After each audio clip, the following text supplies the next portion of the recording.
Welcome to my channel, guys. So today's project will be on hip pads. We all know that hip pads can be a game changer for your everyday wears, your asoebi wears. But there's this challenge of making it look more natural, so that people won't even notice you wore a hip pad. So I'm here to help you fix that. Let's dive right into it.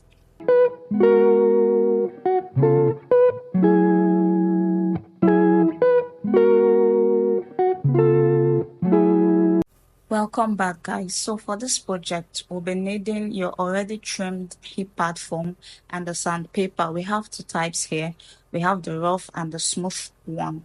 So these materials can be gotten at the furniture shops. If you would love a tutorial on how I trimmed my hip pad foam, you can leave a comment down below. So we'll start out by blending the hip pad foam using the rough sandpaper. Blending techniques, guys, this is what would make your hip pads look more natural.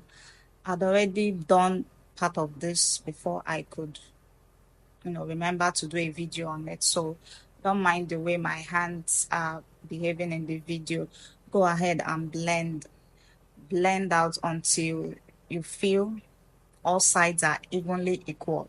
That's the sides that are trimmed and the sides that are not trimmed. There should be an equality. We don't want visible lines. We don't want bulky lines. So when you feel you've gotten your desired results, take a good look at it. It's already coming out well. Then you take your smooth sandpaper and blend out the roughness that the rough sandpaper would have imprinted on the hip pad foam. This one is super easy and wouldn't take much of your time at all. And that's it, guys. You can see very flawless and super neat, super clean. So go ahead and cover with any interfacing of your choice, but I'll prefer an hairstay. And that's it, guys. Thank you so much for watching. Bye.